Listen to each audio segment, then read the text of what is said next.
नमस्कार विद्यार्थी मित्रांनो, सर्वांचं वेलकम आहे आपल्या यूट्यूब चॅनलवरती।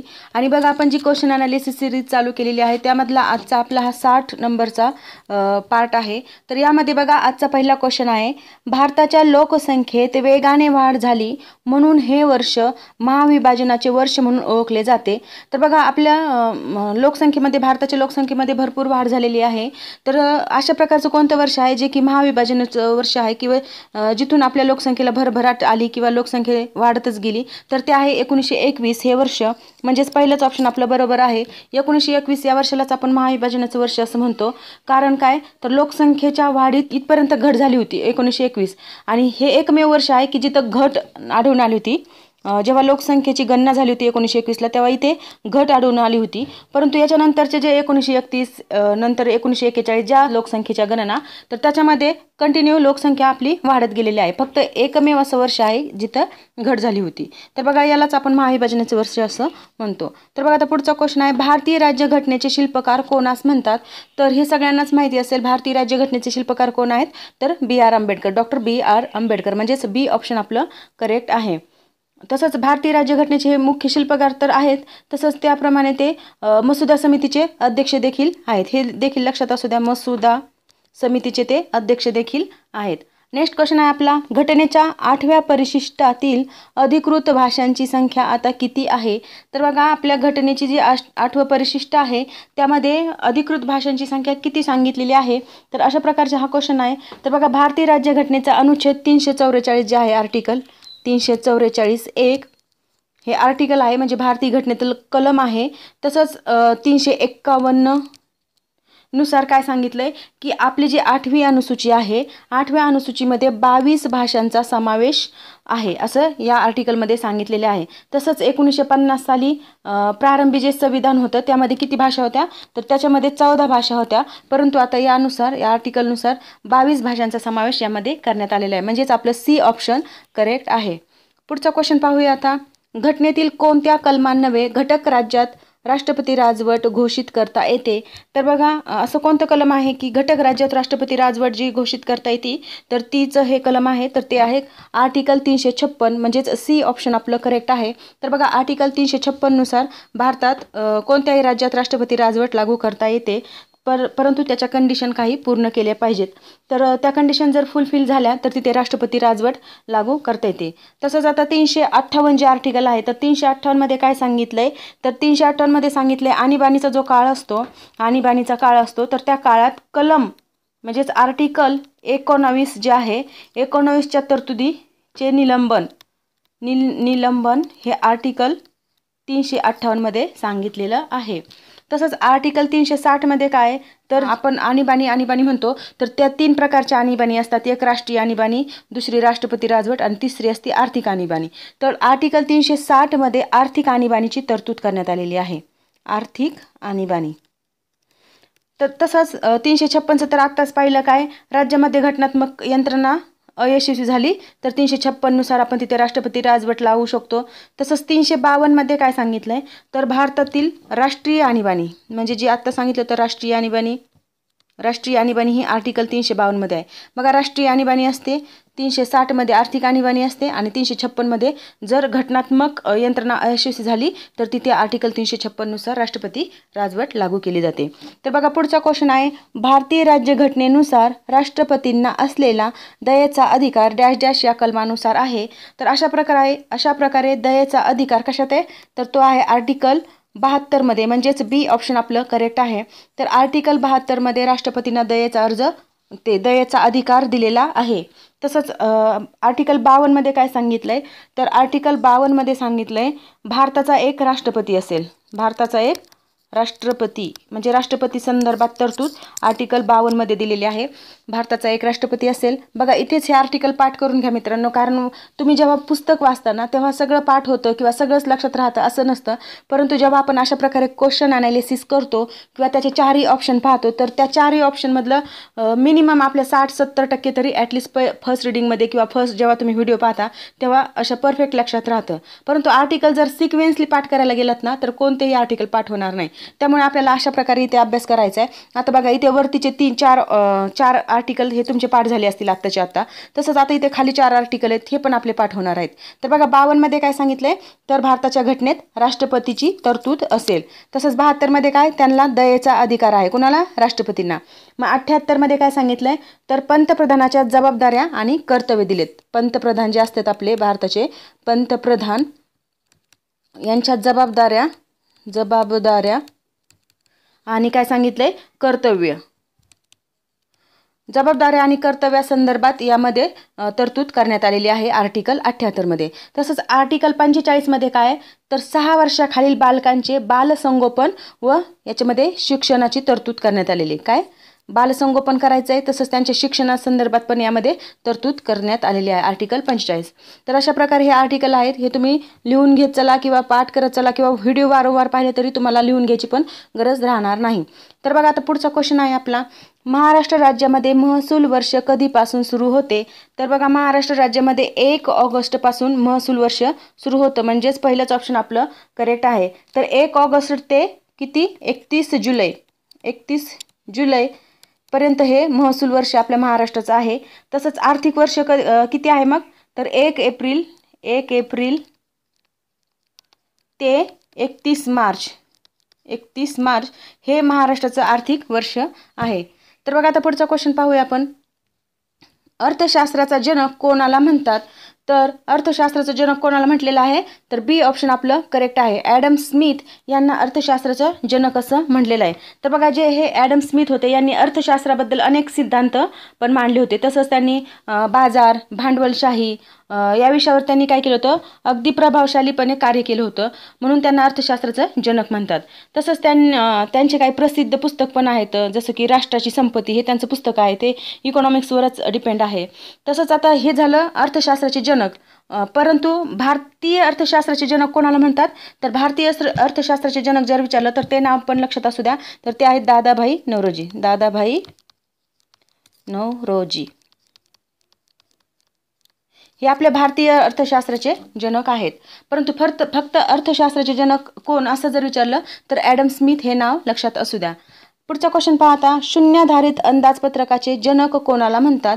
तर बघा शून्यधारित अर्थसंकल्प किंवा अंदाजपत्रक जे आहे तर त्याचे जनक आहेत पीटर पिहर, म्हणजेच बी ऑप्शन आपलं करेक्ट आहे. पीटर पिहर हे नाव तर पाठच करून ठेवा, कारण शून्याधारित अर्थसंकल्प किंवा शून्याधारित अंदाजपत्रक याच्यावर क्वेश्चन खूपदा आलेला आहे आणि येण्याचे चान्सेस पण आहेत. कारण 1 लाइनर क्वेश्चन तुमच्या एक्झामला असतात आणि 1 लाइनर क्वेश्चनमध्ये असं काही ठरलेलं नाही आहे की दरवेळेसच वेगळे क्वेश्चन काढायचं. खूप क्वेश्चन रिपीट पण होतात किंवा मी आता जे सांगितलं 4 ऑप्शन दिलेले आहेत, कधी जर वरती क्वेश्चन आला तर कधी खाली जे 4 ऑप्शन दिलेले आहेत त्याच्यावर क्वेश्चन फ्रेम होत असतो, म्हणून आपण ते 4 अँगलनी ते स्टडी करत आहोत. तर बघा आता पुढचा क्वेश्चन आहे, 1 रुपयाच्या चलनी नोटा चलनात आणण्याचे अधिकार कोणास आहे. तर 1 रुपयाच्या चलनी नोटा ज्या आहेत त्यांना चलनात आणण्याचा अधिकार आहे केंद्रीय अर्थ खाते, म्हणजेच डी ऑप्शन आपलं करेक्ट आहे. तर बघा 1 रुपयाचं चलनी नोटा आणण्याचा अधिकार केंद्रीय अर्थ खात्याला आहे, परंतु 1 रुपयापेक्षा जास्त किमतीच्या नोटा चलनात आणण्याचा अधिकार कोणाला आहे, तर तो आहे RBI म्हणजे रिझर्व्ह बँक ऑफ इंडिया. या बँकेला 1 रुपयाच्या चलनी नोटापेक्षा जास्त रुपयाच्या ज्या नोटा असतात, म्हणजे 10 रुपये, 5 रुपये किंवा 100 रुपये, 2000 रुपयाच्या या ज्या नोटा आहेत यांना चलनात आणण्याचं काम RBI करत असते. बघा त्याच्यावर गव्हर्नर, RBIचे गव्हर्नर जे असते त्याची साईन देखील असते, परंतु आपली 1 रुपयाची जी नोट असते ह्याच्यावर RBI गव्हर्नरची साईन नसते, तर केंद्रीय अर्थमंत्री जे असतात, केंद्रीय अर्थ खात्याचे प्रमुख, तर त्याच्यावर साईन असते. बघा पुढचा क्वेश्चन आहे, सरकती योजना या वर्षासाठी अंमलात होती. तर सरकती योजना कधी अंमलात होती, 1978 ते 1980 या पिरियडमध्ये किंवा या कालावधीमध्ये सरकती योजना अंमलात होती. 1978 ते 1980 हा कालावधी लक्षात असू द्या. तसंच सरकती योजना ही झाली 1978 ते 1980. बघा जे आपल्या पंचवार्षिक योजना 1951 ते 56, पहिली पंचवार्षिक योजना 56 ते 60 अशा ज्या पंचवार्षिक योजना ज्या होत्या, तर त्या पंचवार्षिक योजनामध्ये काही गॅप पडलेला आहे. त्या गॅपलाच आपण सरकती योजना किंवा योजनेच्या सुट्टीचा कालावधी किंवा वार्षिक योजना हे 3 टप्पे तर आहेत, तर त्या 3 टप्प्याला वेगवेगळे नाव. तर बघा आता पहिलं 1978 ते 80 ही झाली सरकती योजना. तसंच पहिल्यांदा जेव्हा योजनेला गॅप पडला होता त्या योजनेला आपण योजनेचा सुट्टीचा कार्यकाल असं म्हणतो. योजनेचा सुट्टीचा कार्यकाल हा कधीचा आहे मग योजनेचा सुट्टीचा कार्यकाल, तर हा आहे 1966 ते 1969 हा पहिल्यांदा योजनेचा गॅप पडला होता, त्याला योजनेचा सुट्टीचा कार्यकाल म्हणतो आणि तो आहे 1966 ते 1969. तसंच दुसरं आहे तिला सरकती योजना असं म्हटलं आहे आपण, तर तिला 1978 ते 1980. आणि थर्ड टाईम जेव्हा म्हणजे असं गॅप पडला होता तर त्याला वार्षिक योजना म्हणून ओळखलं जातं. तर ते आहे 1990 ते 1992 हा जो पिरियड आहे तर हा वार्षिक योजना म्हणून ओळखलं जातं. तर या वार्षिक योजनेमध्ये काय केलं होतं, तर या वर्षात वार्षिक योजनांचा म्हणजे वर्षांच्या योजना बनवलेल्या होत्या आणि त्या पद्धतीने त्याची अंमलबजावणी केली होती. तर बघा आता पुढचा क्वेश्चन आहे आपला, जस्टिस पार्टीचे नामांतरण होऊन ती पार्टी डॅश डॅश म्हणून ओळखली जाते.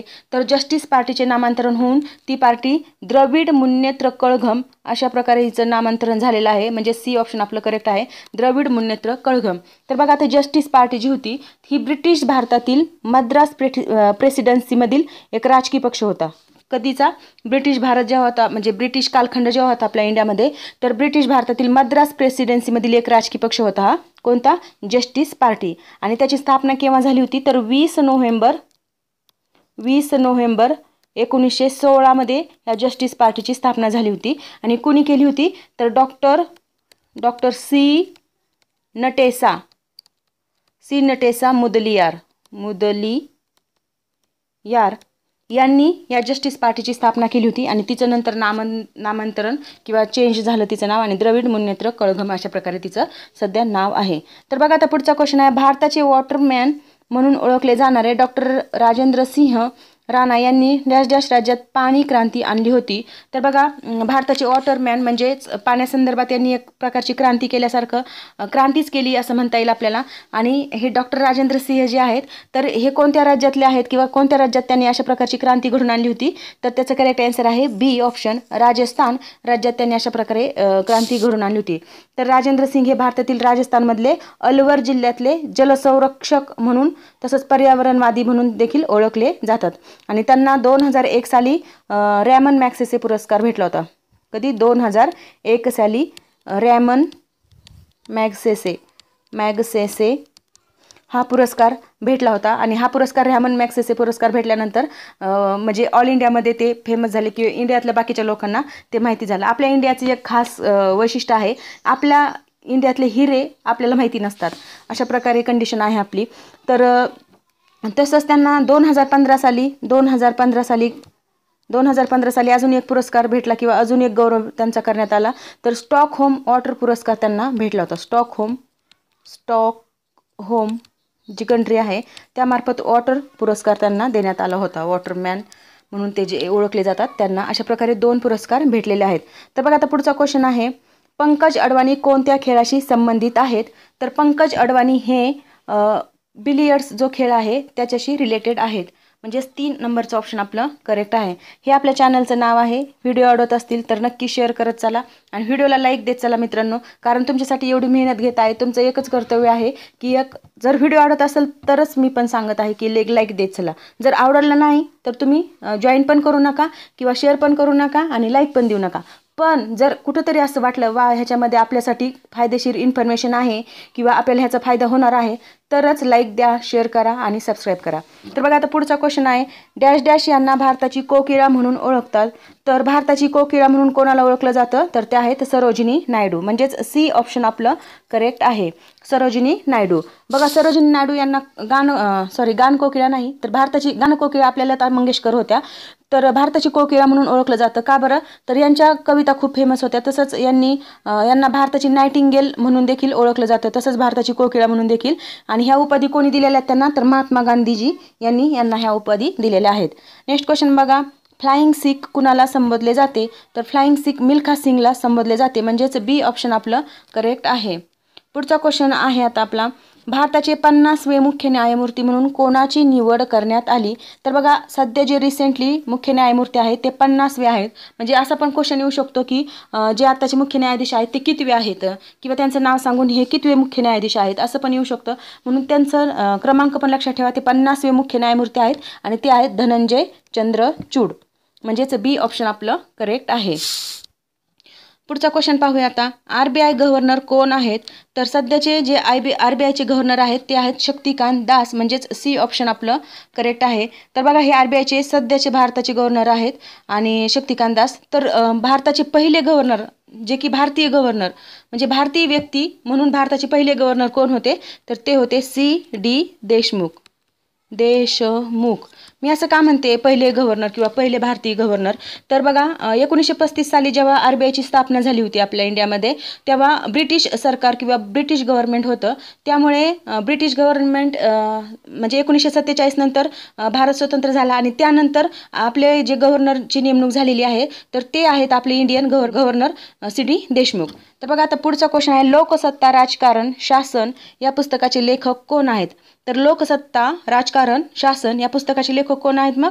तर ते आहेत डॉक्टर मुरिया प्रकाश म्हणजेच सी ऑप्शन आपला करेक्ट आहे. पुढचा क्वेश्चन पाहूया आता. सह्याद्रीची महाराष्ट्रातील लांबी किती किलोमीटर आहे? तर बघा टोटल सह्याद्री जो पर्वत आहे किंवा पश्चिम घाट पण आपण त्याला म्हणून ओळखलं जातं, तर त्याची लांबी किती आहे आणि लांबी कुठली विचारली? फक्त महाराष्ट्रातली. तर फक्त महाराष्ट्रातली लांबी आपल्याला सांगायची तर त्याचं करेक्ट आन्सर आहे 650 किलोमीटर ही फक्त महाराष्ट्रातली लांबी आहे. परंतु आपला जो हा इंडियाचा मॅप आहे इथे लक्षात घ्या. आपला जो हा इंडियाचा मॅप आहे हे पूर्ण नाही दाखवत. आपलं जे आत्ता जो क्वेश्चन सॉल्व करायचा त्याच्या पुरतंच इथे इन्फॉर्मेशन देणार आहे, त्यामुळे अर्धाच मॅप इथे काढला आहे. तर बघा भारताचा हा पूर्ण मॅप आहे. तर सह्याद्री पर्वत जो हा इथून चालू होतो अशा प्रकारे, तर अगदी खालच्या टोकापर्यंत हा सह्याद्री पर्वत आहे. परंतु इथे आपला महाराष्ट्र आहे, हा जो आपला महाराष्ट्र आहे, तर या महाराष्ट्रापुरती याची लांबी किती आहे या सह्याद्री पर्वताची? तर ती आहे 650 किलोमीटर. परंतु हा टोटल जर सह्याद्री पर्वत त्यालाच पश्चिम घाट असं म्हणतो, या टोटल पश्चिम घाटाची लांबीचा जर विचार केला तर ती किती आहे? तर ती आहे 1600 किलोमीटर. 1600 किलोमीटर याला पश्चिम घाट म्हणून पण ओळखलं जातं. आणि तसाच याचा विस्तार कोणत्या कोणत्या राज्यात होतो? तर बघा एक आहे महाराष्ट्र, नंतरचा आहे गोवा, नंतर आहे कर्नाटक, नंतर तमिळनाडू आणि खाली आहे म्हणजे इथे केरळ आणि इकडे तमिळनाडू. अशा प्रकारे केरळ आणि तमिळनाडू एवढ्या सगळ्या राज्यातून ह्याचा विस्तार आहे सह्याद्री पर्वत किंवा पश्चिम घाटाचा. सह्याद्री पर्वत आपण महाराष्ट्रापुरतं त्याचं नामकरण सह्याद्री पर्वत आहे, परंतु ऑल ओव्हर पूर्ण विचार केला तर ह्याचा पश्चिम घाट म्हणून उल्लेख आहे. पुढचा क्वेश्चन बघा आता. जागतिक आरोग्य दिन कधी साजरा करण्यात येतो? तर जागतिक आरोग्य दिन हा कधी साजरा करण्यात येतो? तर त्याचं करेक्ट आन्सर आहे 7 एप्रिलला, म्हणजेच बी ऑप्शन करेक्ट आहे. नेक्स्ट क्वेश्चन पाहूया आता. लंडन येथील जागतिक पातळीवरील कॉमनवेल्थ युवा चॅम्पियन 2024 साठी कोणाची निवड करण्यात आली आहे? तर अशा प्रकारे ह्याची निवड दारासिंग खुराना यांची निवड इथे करण्यात आलेली आहे, म्हणजेच पहिलंच ऑप्शन आपलं करेक्ट आहे. बघा नेक्स्ट क्वेश्चन आहे. QS रँकिंगनुसार कोणते विद्यापीठ भारतातील सर्वोत्कृष्ट विद्यापीठ ठरलेले आहे? तर याचं करेक्ट आन्सर आहे सी ऑप्शन JNU विद्यापीठ नवी दिल्ली येथे जे विद्यापीठ आहे JNU हे सर्वोत्कृष्ट विद्यापीठ ठरलेले आहे. कशाच्या रँकिंगनुसार? QS रँकिंगनुसार. आणि हे भारतातलं सर्वोत्कृष्ट विद्यापीठ आहे. परंतु जर वर्ल्डचा विचार केला किंवा जगाचा विचार केला तर जगातलं सर्वोत्कृष्ट विद्यापीठ कोणतं आहे ह्याच QS रँकिंगनुसार? तर ते आहे ऑक्सफर्ड विद्यापीठ. ऑक्सफर्ड हे ऑक्सफर्ड विद्यापीठ आहे, हे जगातील सर्वोत्कृष्ट विद्यापीठ आहे आणि सलग 8व्यांदा म्हणजे 8 वेळा अशा प्रकारे हे उत्कृष्ट विद्यापीठ ठरलेलं आहे. परंतु भारतातलं सर्वोत्कृष्ट कोणतं आहे? तर JNU हे विद्यापीठ आहे नवी दिल्ली इथलं, तर ते पण लक्षात असू द्या. तर बघा आता पुढचा क्वेश्चन आहे. जागतिक आरोग्य संघटनेच्या अहवालानुसार जगात सर्वाधिक हिपॅटायटिस म्हणजेच कावीळ, आपण मराठीत त्याला कावीळ म्हणतो, तर हिपॅटायटिसचे रुग्ण कोणत्या देशात आहेत? तर बघा हिपॅटायटिसचे रुग्ण सर्वाधिक आहेत चीनमध्ये, म्हणजेच बी ऑप्शन आपलं करेक्ट आहे. करंट अफेअरचा क्वेश्चन आहे हा, लक्षात असू द्या. चीनमध्ये सर्वाधिक हिपॅटायटिसचे रुग्ण आहेत. नेक्स्ट क्वेश्चन बघा. कोणता खेळाडू IPL मध्ये 3000 धावांचा टप्पा पार करणारा सर्वात युवा फलंदाज ठरलेला आहे? फलंदाज म्हणजे काय तर ते मला कमेंट बॉक्समध्ये तुम्ही सांगणार आहात. फलंदाज कोणाला म्हणतात? तर बघा सर्वाधिक युवा म्हणजे सर्वाधिक धावांचा टप्पा पार करणारा युवा फलंदाज कोण आहे?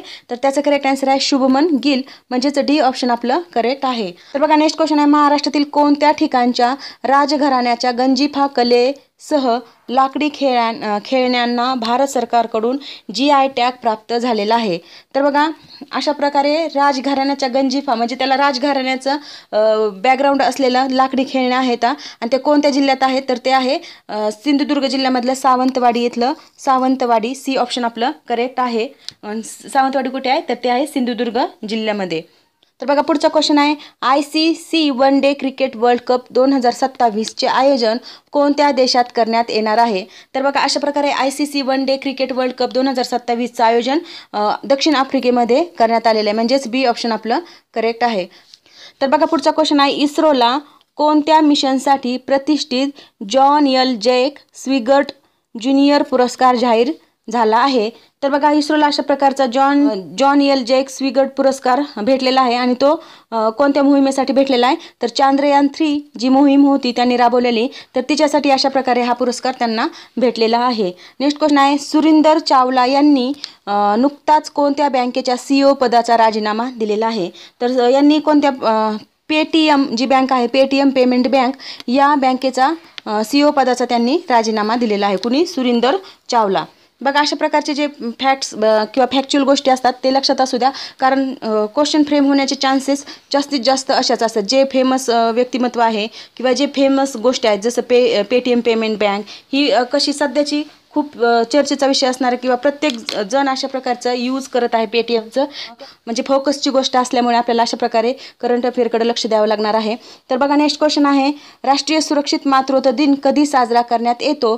तर राष्ट्रीय सुरक्षित मातृत्व दिन हा कधी साजरा केला जातो तर 11 एप्रिलला अशा प्रकारे हा दिन सेलिब्रेट केला जातो. तर नेक्स्ट क्वेश्चन पाहता ओपेक या संघटनेतून कोणता देश बाहेर पडला आहे. तर बघा ओपेक जी संघटना आहे तिच्यातून कोणता देश बाहेर पडला आहे अंगोला म्हणजेच सी ऑप्शन आपलं करेक्ट आहे. अंगोला हा देश यामधून ओपेक संघटनेमधून बाहेर पडलेला आहे. तर ओपेक म्हणजे काय किंवा ह्याचा लॉंग फॉर्म काय हे पण विचारलं जातं. ओपेक OPEC याचा लॉंग फॉर्म काय आहे ओपेकचा तर याचा लॉंग फॉर्म आहे organisation of the petroleum exporting countries म्हणजेच ह्या काय करतात पेट्रोलियमचं एक्सपोर्ट करतात म्हणजेच निर्यात करतात आणि त्या निर्यात करणाऱ्यांचा हा एक ग्रुप आहे किंवा हा एक गट आहे ज्या तेल किंवा ऑइल निर्यात करतात म्हणजेच पेट्रोलियम ज्या गोष्टी आहेत त्यांचं निर्यात करणाऱ्या ह्या कंट्री आहेत. आणि यांची किंवा ह्या गटाची स्थापना केव्हा झालेली तर ती झालेली सप्टेंबर 1960 साली याची स्थापना झालेली आहे. आणि याचं मुख्यालय कुठे आहे तर मुख्यालय पण लक्षात असू द्या ओपेकचं मुख्यालय आहे व्हिएन्ना जे की ऑस्ट्रियामध्ये आहे. ऑस्ट्रियामध्ये व्हिएन्ना आहे व्हिएन्ना याचं मुख्यालय आहे. आणि ओपेक ही पेट्रोलियम निर्यात करणाऱ्या देशांची एक संघटना आहे हे पण लक्षात असू द्या. तर बघा मित्रांनो इथे अशा प्रकारे आपण 30 क्वेश्चन घेतलेले आहेत आणि त्याचं इन डिटेलमध्ये ॲनालिसिस देखील पाहिलेलं आहे. तर हा व्हिडिओ कसा वाटला ते नक्की कमेंट बॉक्समध्ये सांगा आणि अशाच प्रकारचे व्हिडिओ